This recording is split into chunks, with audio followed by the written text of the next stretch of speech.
압살롬은 도망하여 그술 왕 암미울의 아들 달메에게로 갔고 다윗은 날마다 그의 아들로 말미암아 슬퍼하니라.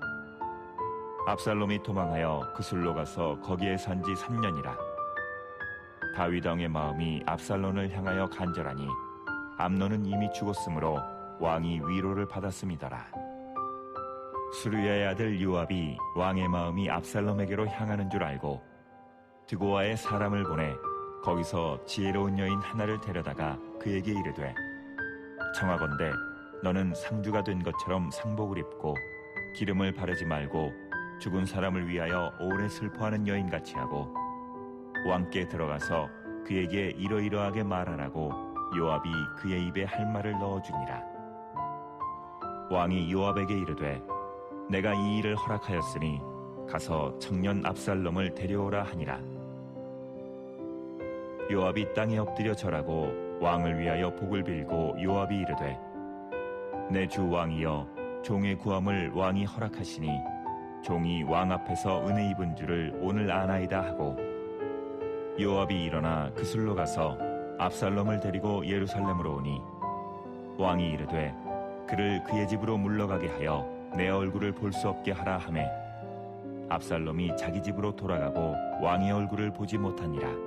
오늘 설 명절입니다. 그것도 당일입니다. 거리두기가 없는 설 명절이기 때문에 정말 오랜만에 고향에 내려가시고 친지 가족들과 함께 조우하시고 행복한 시간들을 갖고 계신 줄로 저는 믿습니다. 여러분, 부디 바라옵기는 올 한 해 건강하시길 바랍니다. 아프지 마시고요.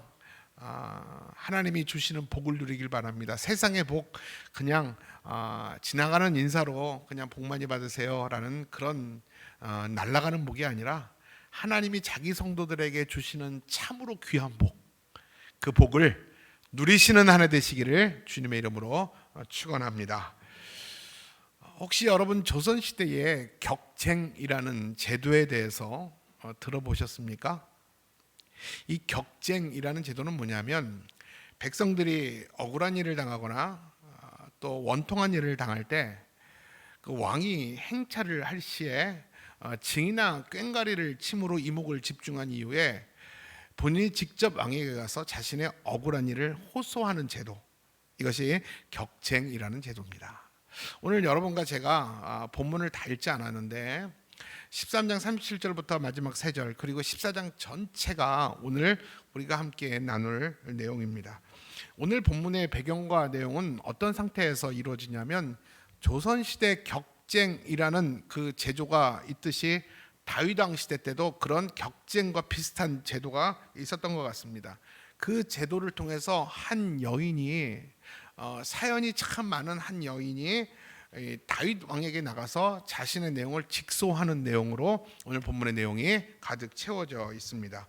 오늘 본문의 사건은 만만치 않아요. 복잡한 사건이에요. 하나의 사건, 하나의 연극이 소개가 되고 있는데, 이 사건이 있기 전에 어떤 일이 있었는지 그 배경부터 먼저 우리가 기억하는 것이 오늘 본문을 이해하는 데 상당히 도움이 됩니다. 여러분, 저번 주 말고 저저번 주 우리가 사무엘 강해를 듣다가 어디까지 왔죠? 압살롬이 암논 형을 죽이게 됩니다. 기억나십니까? 형 암논을 살해한 이후에 아버지 다윗의 분노를 피해서 자신의 어머니의 고향인 그술이라는 나라에서 3년간 숨어 살게 됩니다. 근데 문제는 다윗이었어요. 이 다윗은 압살롬의 아버지였어요. 의지적으로 그 압살롬을 향해서, 그 괘씸한 압살롬을 향해서 마음이 돌아섰지만, 그러나 끊을 수 없는 게, 생각대로 의지대로 안 되는 게 부자지간간의 정입니다. 아무리 못된 짓을 한 아들이라도 그 자식에 대한 연민은 참으로 즐기고 고통스러운 것입니다. 다시는 내가 너를 안 보겠다, 이렇게 돌아서도 그 정은 끊을 수 없는 게 이게 자녀를 향한 부모의 정인 걸 어떡합니까? 그때 다윗의 그런 마음을 가장 잘 알고 있었던 한 사람이 있었습니다. 그가 누구냐면 요압이라는 자예요. 요압이 누굽니까? 많이 들어보셨죠? 다윗의 군대 장관이었죠. 다윗이 왕이 되기 이전에 그 전장터를 함께 다윗과 누비며 수많은 전쟁을 승리로 이끌었던 자가 요압이에요. 그러다 보니까 이 요압이 다윗 옆에 있다 보니까 다윗의 마음을 너무나도 잘 알고 있었어요. 이 요압이 볼 때 이 다윗의 마음이 압살롬을 향해 있다는 사실을 아는데 그 마음을 애써 외면하고 누르고 있는 그 다윗이 너무 애처로웠던 거예요. 그래서 요압이 다윗과 그 아들 압살롬 간의 그 사이를 화해시키고자 일을 하나 꾸밉니다. 그게 어떤 일이냐면 다윗을 상대로 한 여인을 이용하여서 다윗 앞에 연극을 하게 합니다. 드라마를 하나 하게 됩니다. 그래서 오늘 14장 내용이 뭐냐면 요압이 연출한 다윗 앞에서의 연극이에요. 자, 이 연극의 내용이 한마디로 난처한 일을 당한 한 여인이 자신의 민원을 가지고 격쟁의 그런 제도를 빌려서 이 다윗왕 앞에 나가서 호소를 합니다. 그리고 자신의 사연을 빗대어서 당신의 아들 압살롬을 용서해 줄 것을 우회적으로 간청하는 이 연극의 내용이 오늘 14장의 내용입니다. 무슨 내용인지 알겠죠? 그러면 구체적으로 이 이야기를 한번 여러분과 제가 같이 들어가 보고자 합니다. 요압은 어떻게 하면 다윗과 압살롬 사이를 화해시킬 수 있을까를 고민하다가 그래, 이런 방법으로 다윗의 마음을 한번 열어보자. 그리고 연극을 하나 꾸미는데 오늘 성경에 보니까 지혜로운 드고와 여인 한 사람을 구합니다. 그리고 그가 상주가 된 것처럼 그 외모를 꾸밉니다. 그리고 머리도 헝클어뜨리고 아주 초췌한 모습으로 다윗왕 앞에 이 격쟁의 제도처럼 다윗왕 앞에 나가게 됩니다. 그리고 이 여인은 다윗왕 앞에서 다짜고짜 엎드려 펑펑 울면서 자신을 도와달라고 하소연을 하게 됩니다. 그러자 다윗이 울지 말고 도대체 어떤 사연이길래 그러냐, 그리고 사연이나 들어보자라고 말을 합니다. 그때 이 드고와 여인이 요압이 알려준 대로 그대로 말을 하게 됩니다. 그 내용이 어떤 내용일까요? 나에게는 2명의 아들이 있었습니다. 근데 2아들이 싸우다가 큰 아들이 작은 아들을 때려 죽였습니다. 이 소문을 듣고 동네 사람들이 그 형을 내놓으라고 합니다. 그 형을 죽이겠다라는 겁니다. 그리고 매일 찾아와서 나를 윽박지르고 나를 협박합니다. 그래서 나는 죽게 되었습니다. 왕이시여, 하나밖에 안 남은 아들마저 그 사람들에게 뺏기면 우리 가문은 끊어지는 겁니다. 그리고 이미 한 아들을 잃었는데 이 나머지 아들까지 잃을까 나는 두렵습니다. 이 아들을 지켜달라고 하소연을 합니다. 여러분, 이 어미의 마음을 알겠습니까? 자기 형을 죽인 이 아들, 정말 이 아들을 징계하고 싶고 벌하고 싶지만 그래도 내 아들이기 때문에 끊어낼 수 없는 이 어미의 정, 그리고 이 아들마저 살리겠다고 왕에게 와서 사정하고 또 사정을 합니다. 이 이야기를 듣던 다윗은 충분히 네 마음을 이해하겠다, 그래, 네 아이들을 보호해 주겠다라고 약속을 합니다. 그리고 계속해서 이 동네 사람들이 찾아와서 너를 윽박지르고 그 큰아들을 내어놓으라 그러면 내가 그들을 당장 징벌하겠다라고 또한 약속을 해줘요. 그때 이 드고와 여인은 그 순간을 참지 못하고 아주 왕에게 당돌한 문제 제기를 합니다. 이게 어떤 내용을 얘기하냐면 우리 12절 13절 내용이에요. 자, 우리 천천히 한번 읽겠습니다. 시작. 그 여자가 말했습니다. 내 주 왕이시여, 한 가지만 더 말씀드리게 해 주십시오. 왕이 말했습니다. 말하여라. 여자가 말했습니다. 왕께서는 어찌 이와 같은 일을 계획하셨습니까? 그런 일은 하나님의 백성이라면 하지 못할 일입니다. 왕께서 쫓아낸 압살롬 왕자를 돌아오지 못하게 하시는 것은 죄 있는 사람이 하는 일과 같은 것입니다. 아멘. 무슨 말이냐면 왕이시여 고맙습니다. 이렇게 자기 백성에게 따뜻하게 지혜롭게 판결을 내리시는 왕께서 어찌하여 당신이 내쫓은 압살롬을 집에 못 들어오게 하심으로 당신은 나쁜 왕이 되시려고 자처하십니까? 당신의 왕, 당신의 아들 압살롬을 용서해 주십시오라고 간청을 하는 것입니다. 그러면서 또 계속해서 이런 말도 합니다. 14절이에요. 시작. 이미 엎지른 물은 다시 주워 담을 수 없듯이 우리 인간은 누구나 죽게 되어 있습니다. 하나님께서도 살아있는 사람의 생명은 쉽게 해치지 않습니다. 하나님께서는 쫓겨난 사람도 영영 버림받지 않도록 길을 열어 주십니다. 아멘. 무슨 말입니까? 이런 간청들이었어요. 어차피 아들은 죽었습니다. 암논은 죽었습니다. 왜 이 일 때문에 다른 아들도 왜 잃으려고 하십니까? 하나님도 살아있는 생명을 빼앗거나 버리지 않습니다. 감히 여인이 왕에게 하나님의 지혜를 논하기 시작합니다. 여러분, 이 사건이 뭐를 의미하는 것인지 아십니까? 예전 가인이 아벨을 죽였을 때 하나님은 그 아벨을 죽인 가인을 벌하지 않으셨어요. 죽이지 않으셨어요. 오히려 그 생명을 보호하기 위해서 이마에 표를 주시기까지 그를 지키셨던 사건이 기억나는 겁니다. 하나님은 살아있는 생명을 빼앗지 않습니다. 그가 아무리 악한 자일지라도, 동생을 죽인 자일지라도 하나님은 살아있기 때문에 그를 그 보복하느라고 생명을 뺏는 분이 아니지 않습니까?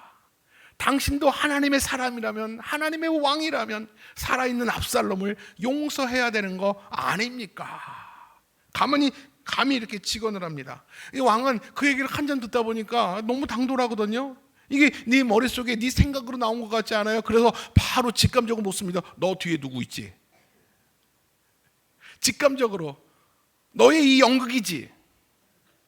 이 연극을 연출한 누군가가 있지라고 캐묻기 시작합니다. 그러자 그 여인이 뭐라고 말합니까? 예, 요압이 나를 시켰습니다. 여러분, 이때 다윗의 마음은 어땠을까요? 괘씸했을까요? 너무 고마웠을까요?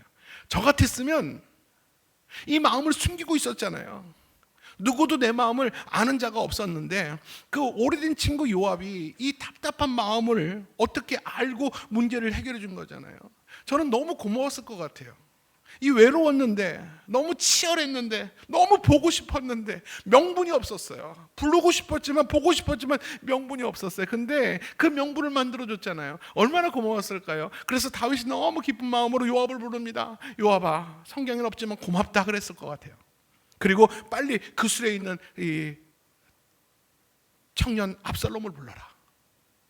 요압은 고맙다고 말하며 다윗에게 정말 당신은 복받을 자입니다 라고 말하며 그 술에 있는 압살롬을 불러드립니다. 근데 다윗은 요압에게 아주 이상한 명령을 내려요. 데려오긴 데려오는데 아주 이상한 명령을 내립니다. 이 명령이 뭐냐면 24절이에요. 자, 무슨 이상한 명령인지 시작. 왕이 이르되 그를 그의 집으로 물러가게 하여 내 얼굴을 볼 수 없게 하라 하매 압살롬이 자기 집으로 돌아가고 왕의 얼굴을 보지 못하니라. 여러분, 이게 무슨 말인 것 같아요? 데리고 오긴 해라. 근데 집에 머물게 하고 내 얼굴은 볼 생각은 하지 마라. 다윗은 압살롬이 자신의 얼굴을 아련하는 것을 허락하지 않은 거예요. 여러분, 물어볼까요? 여러분 대답해 보세요. 다윗이 압살롬을 용서한 겁니까? 용서 안 한 겁니까? 안 한 거예요? 데리고 왔는데? 용서한 거예요? 용서 안 한 거예요? 다시 물어볼게요. 한번 우리 다수결로 할게요. 용서했다. 다윗이 압살롬 용서한 것이다. 높이 들어보세요. 그리고 아니다, 용서 안 했다. 플리즈, 손 안 드신 분은 뭐예요? 절반. 어정쩡하다. 참 어정쩡하다. 손 한번 들어보세요. 어정쩡하다. 이게 정답이에요. 다시 어정쩡하다. 어정쩡한 거죠. 어정쩡한 거죠.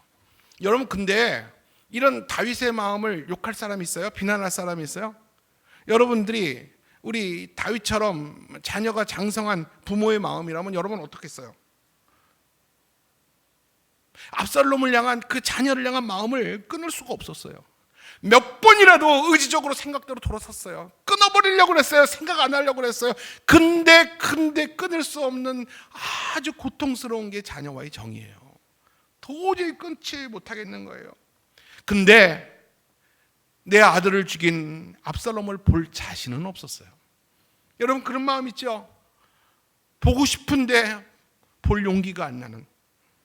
그래서 21절에 보면 다윗은 그 압살롬을 데리고 올 때 뭐라고 말하냐면 청년 압살롬을 데리고 와라 라고 그랬어요. 청년 압살롬을 데리고 와라. 여러분, 이 말의 의미는 뭔지 아십니까? 다윗은 압살롬을 완전히 용서하지 않았다는 거예요. 그리고 다윗은 압살롬을 아들로 인정하지 않았다라는 거예요. 근데 데리고 오라고 합니다. 근데 문제는 뭔지 아세요? 압살롬도 회개하지 않았어요. 뉘우치지 않았어요. 지금 다윗은 갈등하고 있어요. 죄를 제대로 물을 것인지 아니면 아버지의 부정으로 무조건 용서해 줄 것인지. 어정쩡한 자세에서 어정쩡하게 그 관계를 방관하고 있었어요. 여러분, 우리는 보통 연민, 동정, 공감, 이 세 가지 구분되지 않는 이 감정을 하나의 부류로 봅니다.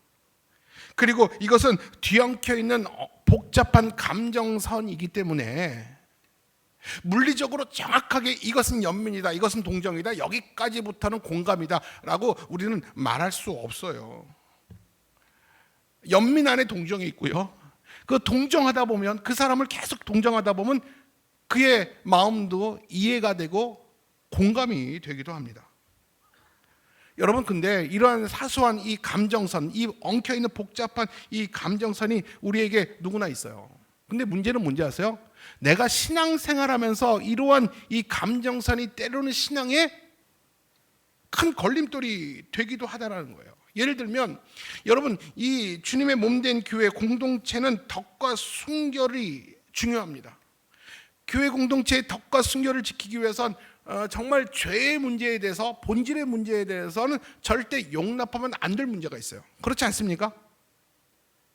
비본질적인 문제는 우리가 얼마든지 양해하고 기다려주고 이해해주고 덮어줍니다. 근데 이 본질적인 죄, 공동체의 거룩을 훼손하고 순결을 훼손하는 이 죄의 문제에 있어서는 절대 용납이 안 되고 용납해서도 안 될 문제들이 있어요. 근데 인간적으로 볼 때, 개인적으로 볼 때 얼마든지 이해가 가고, 오죽했으면 그랬을까 마음에 동정도 되고, 나라도 저 위치였으면 나라도 저럴 수 있었을 거야 라는 마음에 그런 연민도 얼마든지 생겨요. 그러나 우리가 이 공동체가 거룩과 순결을 지켜야 될 공동체 안에 있다면, 우리는 이 공동체를 지키기 위해서 분별력과 단호함이 우리 신앙의 영적인 지도자로서 그 책임을 다할 필요가 있다라는 거예요. 여러분, 마찬가지로 하나님께서도 이런 고민을 늘 하셨어요. 인간의 죄에 대한 공의가 중요한 것인가? 아니면 사랑이 중요한 것인가? 하나님도 그 공의와 사랑 사이에서 고민하셨어요. 그 예가 뭔지 아세요?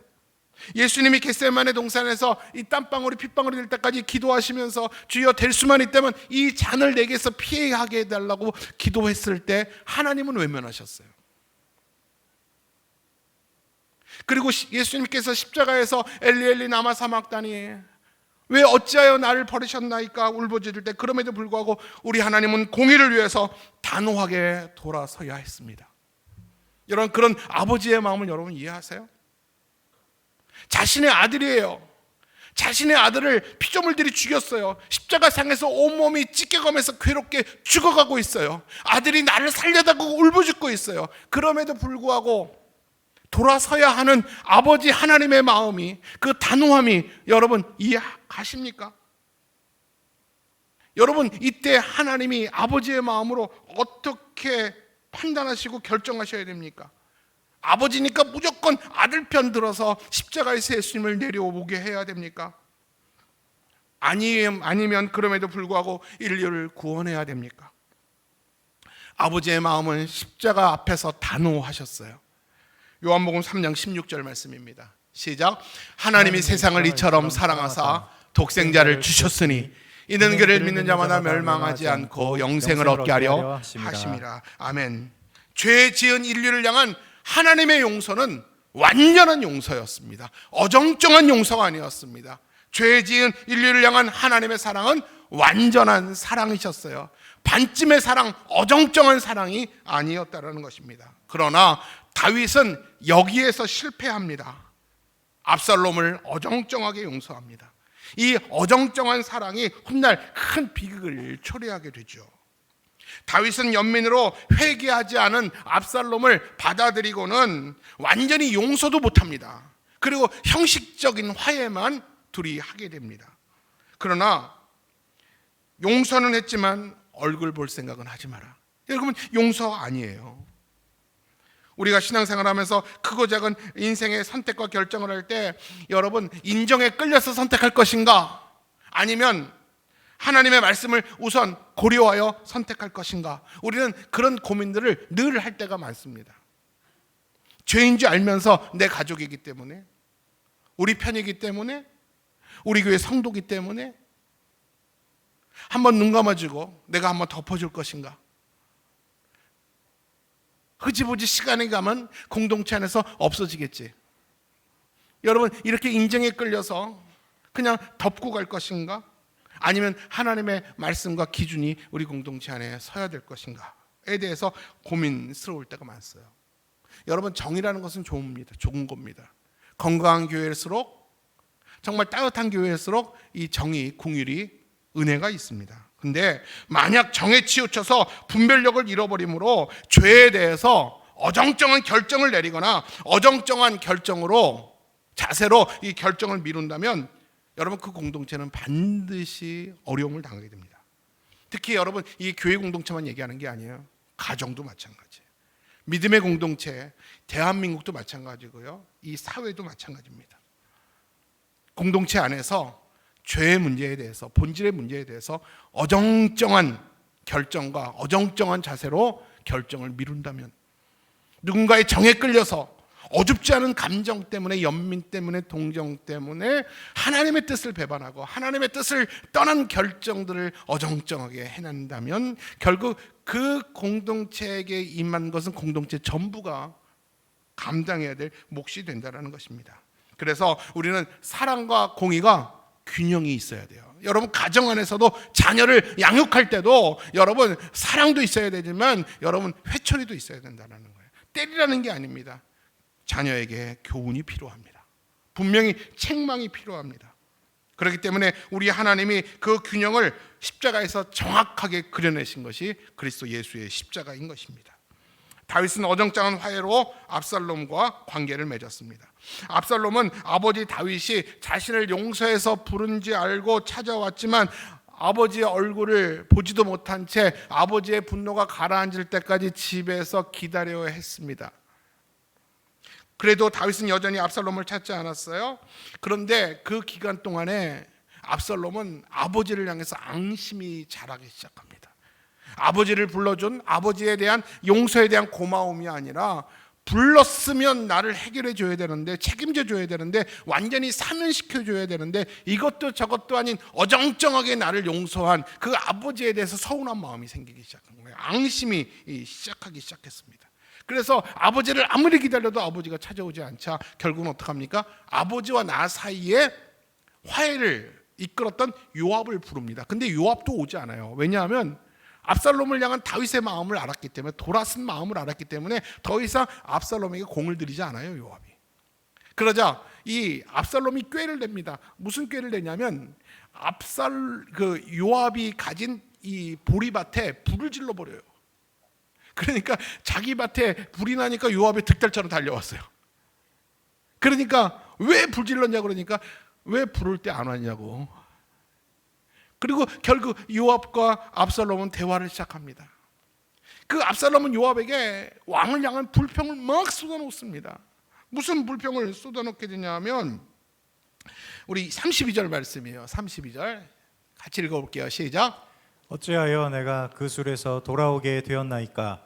이때까지 거기에 있는 것이 내게 나았으리이다 하려 함이로다. 이제는 내가 나로 하여금 왕의 얼굴을 볼 수 있게 하라. 내가 만일 죄가 있으면 왕이 나를 죽이시는 것이 옳으니라 하는지라. 예전까지는 압살롬이 자신의 죄를 알고 조금 근면하고 있었어요. 근데 이제는 그 기다리는 시간이 너무 많다 보니까 이제 요압에게 따집니다. 나는 그 술에 잘 있던 나를 왜 불러다가 왜 이렇게 나를 유배시키냐. 나 왕 만나게 해줘라. 내 죄 때문에 내가 죽으면 되지 않냐. 죄값을 치르면 되지 않냐. 나 이렇게 더 이상 못 살겠다. 왕에게 전해줘라. 나 이렇게 안 살겠다고. 이제 완전히 이제 배짱을 부립니다. 그러자 이제 요압이 어떡합니까? 다윗에게 압살롬의 이야기를 합니다. 그래서 결국은 이 이야기 끝은 어떻게 되냐면 요압의 중재로 다윗은 압살롬을 만나서 압살롬을 비로소 사면해 줍니다. 이렇게 이야기가 끝났어요. 근데 이 이야기가 이렇게 끝난 것으로만 해피엔딩으로 끝나지 않았습니다. 여기서 정말 중요한 것은 뭐냐면, 잘 들으세요. 압살롬은 전혀 자신의 죄에 대해서 뉘우침 없이 사면을 받았어요. 그럼 잘 들으셔야 돼요. 자신의 죄에 대해서 회개하지 않고 뉘우침 없이 사면을 받았다라는 거예요. 그리고 이 어정쩡한 용서와 사면이 결국 압살롬의 반역으로 이어집니다. 그동안 키워왔던 서운함과 앙심이 결국은 이 권력 욕을 불러왔고, 나를 사면해주지 않은 아버지에 대한 불편한 마음이 아버지를 죽이겠다라는 그 살기로 변해버린 거예요. 이 어정쩡한 태도가, 어정쩡한 용서와 사면이. 여러분, 왜 이 지경까지 왔을까요? 한마디로 이 다윗으로서, 왕으로서, 아버지로서 어정쩡한 태도 때문에 그랬습니다. 여러분, 다윗은 하나님 나라의 대리통치자예요. 이스라엘은 하나님의 나라잖아요. 다윗은 눈에 보이는 왕이에요. 그러면 그의 책임이 뭐냐면, 이 공동체 안의 거룩과 순결로 이스라엘을 지키고 다스리고 유지하고 만드는 것이 다윗의 책임이었어요. 그런데 그 책임을 다하지 않았을 때, 그 죄가 들어왔을 때, 죄를 단절하지 않았을 때, 그래서 거룩과 순결이 손상을 받았을 때, 그거에 대한 책임이 다윗에게만 있는 것이 아니라 공동체 전체가 감당했다라는 거예요. 그 예로 여러분, 엘리 제사장의 아들 홈리와 비느하스, 아주 악한 자들이에요. 그들은 하나님 앞에서 죄악된 행실을 계속했음에도 불구하고 이 엘리 제사장은 하나님보다 그 아들을 더 사랑했다고 그랬어요. 그리고 자녀들을 책망하지 않았어요. 혼내기는 해도 정말 눈물 쏙 빠지도록 책망하지 않았어요. 그러다 보니까 어떤 결과가 왔는지 아십니까? 하나님은 결국 이 엘리 제사장의 가문만 멸망시킨 것이 아니라 그 이스라엘을 블레셋에 넘겨버리셨어요. 민족 전체가, 지도자 한 사람의 그 어정쩡한 결정 내리지 못하고 어정쩡한 태도 때문에 이스라엘 민족의 역사가 바뀌어버렸어요. 지금도 교회나 믿음의 공동체는 언제나 사단의 유혹과 공격을 수시로 받고 있습니다. 사단은 끊임없이 인간적인 정과 욕심으로 말미암아 우리의 믿음과 생각과 감정을 흔들어서 성경적인 판단과 결정을 하지 못하도록 방해를 합니다. 따라서 우리는 우리의 신앙을 병들게 하고 무너뜨리는 사사로운 감정들의 유혹 앞에서 무기력하게 어정쩡하게 당할 것이 아니라, 이것이 죄의 문제라고 생각한다면 단호하게 거절하고 돌아서는 은혜가 있기를 바랍니다. 여러분, 지금 사단은요, 그게 무서운 모습으로 나를 협박하거나 겁박하지 않아요. 사소한 감정, 내가 가장 약한 정의 문제로, 연민과 동정, 나는 마음이 약해서 정이 많아서 금방 홀딱 마음을 주고 정을 주고 금방 상처받는 사람들 많죠. 여러분, 사탄은 바로 그런 영적인 그 사소한 감정들로 인해서 우리의 신앙을 흔들고 감정을 흔들어서 성경적인 판단을 못하게 한다는 거예요. 여러분, 아무리 그래도요, 아무리 정의 문제일지라도 죄의 문제라면 분별력을 가지고 단호하게 돌아서야 됩니다. 항상 내 신앙의 어정쩡한 태도가 문제예요. 사랑이란 이름으로 부적절한 관계를 맺고 있는 성도들이 있다면 당장 끊어내셔야 됩니다. 단호하게 잘라내셔야 됩니다. 그리고 물질과 주님을 겸하여 섬기면 여러분, 여기서도 저기서도 만족을 얻지 못하고 중립지대에서 어정쩡하게 한 발은 세상, 한 발은 주님께 내딛고 있는 사람이 있다면 여러분, 돌아서야 됩니다. 단호하게 나와 내 집은 오직 여호와만 섬기겠노라고 결단하고 돌아선 올 한 해가 되기를 주님의 이름으로 축복합니다. 여러분, 유형교회는요, 지금 이렇게 모습을 가진 우리 이천신화교회처럼 지역에 있는 지역교회, 유형교회는 어떤 교회가 건강한 교회인가, 어떤 교회가 정말 참 교회고 교회라는 이름을 가졌지만 어떤 교회가 거짓 교회인가, 이 교회의 건강성을 나타낼 수 있는 것을 우리는 교회의 3대 표지라고 말합니다. 그 세 가지 기준으로 그 교회가 건강한 교회인가 건강하지 않은 교회인가를 판단할 수 있어요. 그 첫 번째가 뭐냐면 말씀에 참된 전파입니다. 강단에서 하나님의 말씀이 제한받지 않고 눈치 보지 않고 피 묻은 그리스도의 복음이 바르게 선포되고 있는가, 사람의 말과 생각이 아니라 하나님의 말씀만이 정직하게 왜곡되지 않고 변경되지 않고 첨가되거나 삭제되지 않고 하나님의 말씀이 바르게 선포되고 있는가, 이것이 건강한 교회, 바른 교회의 첫 번째 표지고요. 두 번째가 성례의 정당한 집행이에요. 세례식과 성찬식의 교회에서 행하고 있는가. 그리고 마지막이 뭐냐면 권징의 신실한 시행이라는 것입니다. 여러분, 이 권징에 대해서 얘기를 하고 싶어요. 이 권징이라는 건 뭐냐면 착한 행실은 권하고 악한 행실에 대해서는 징계한다라는 것입니다. 여러분, 교회 내에 이 권징이 필요한 이유가 어디 있다고 생각합니까? 두 가지 이유 때문에 그렇습니다. 교회는 성경적 진리를 지키고 수호하기 위해서 때로는 이단들을 향해서, 다른 복음을 가진 자들을 향해서 가만히 들어와서 우리 양들을 해치는 거짓 종들을 향해서 우리는 징계하고 그들을 내어 쫓아야 됩니다. 허용하면 안 됩니다. 두 번째는 뭐냐면 공동체 안에 악을 제거하며 교회의 거룩과 덕을 위해서 권징이 필요하다라는 것입니다. 따라서 교회 내에서 권징의 목적은 뭐냐면 내어 쫓고 파면하는 것이 목적이 아니에요. 교회의 순결을 보호하고 양들을 지키기 위해서 영혼을 살리는 방향으로 권징이 사용되어져야 하는 것입니다. 그래서 혹 우리 공동체 안에 가만히 죄가 들어왔다면 지혜롭게 그 영혼을 돌이키도록, 회개할 수 있도록 교회가 도와야 합니다. 그렇기 때문에 주님께서 세우신 순결한 믿음의 공동체, 교회는 죄에 대해서 어정쩡한 태도를 취해서는 안 된다는 겁니다. 그 한 사람만 주는 게 아니라 교회 공동체가 전체적으로 그 한 사람의 파괴력 때문에 교회 공동체가 무너지고 어려운 일이 생기기 때문에 그래요. 여러분, 사랑이라는 이름으로, 어줍지 않은 정의라는 이름으로 받아들였다가 지금 당장은 표가 안 날지 모르지만 여러분, 그것이 악한 누룩이 되어서 가루서마를 다 썩게 만들 수 있다는 것입니다. 그렇기 때문에 죄에 대해서 지도자를 비롯해서 우리 모두가 영적인 분별력을 가지고 죄에 대해서는 단호하게 우리의 입장을 가져야 할 필요가 있다는 것입니다. 말씀을 정리하겠습니다. 오늘 본문의 말씀을 통해서 우리가 배우고 깨달을 수 있는 사실을 두 가지예요. 다윗은 공동체 안에 있는 죄를 사사로이 여깁니다. 그리고 자신의 연민, 아들이라는 이 감정에 휘둘려서 이 죄를 방관했기 때문에 후에 개인적으로나 국가적으로 큰 혼란을 겪게 되죠. 이것이 바로 죄에 대해서 어정쩡한 태도를 취했을 때 받는 폐해였습니다.